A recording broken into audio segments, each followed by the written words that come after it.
Pronto? Pronto, chi è? Ciao Franco, sono io, Patrizia. Per favore vorrei salire. Mi apri il portone del palazzo? Sì, sì, subito, Patrizia. Finalmente sei venuto, quanto tempo ci ho aspettato. Mille cose ci ho pensato, tra un whisky e una fumata. Non mi importa dove sei stato, non fa niente, sei scusata. Usciamo sta serata, festeggiamo sopra l'indiano. Ci siamo fidanzati 7 giugno. Io che la data non mi scordo più. Non ti ricordo che è stato in tasca. Dopo che prima i dolori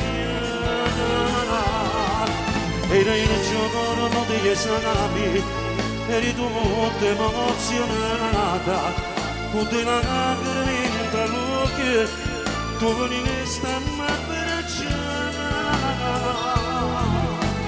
Io ti dicevo che non avevo paura, sta sicuro non ti preoccupare. Il professore che darà gli esami, lui ti conosce, sai che l'è papà.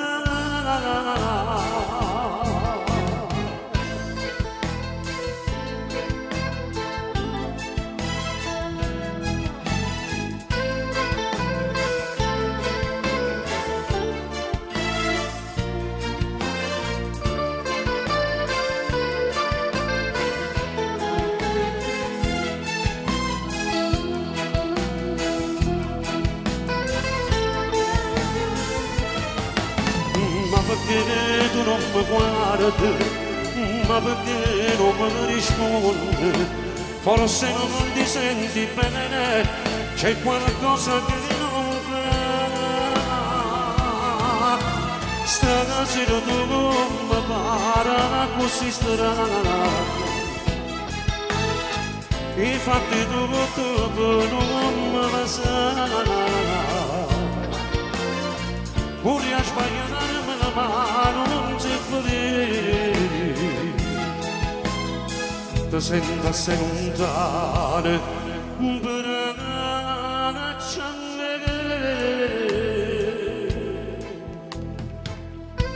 hai ragione Franco, io ho qualcosa da dirti, qualcosa che non posso più nasconderti. Purtroppo io non ti amo più. E solo oggi ho capito il bene che tu mi vuoi. Ti chiedo perdono per tutto il male che ti ho fatto. Addio Franco, io non sono degna di averti. Addio Franco. Padri, ma io ti voglio usare anche bene, Padri. Grazie.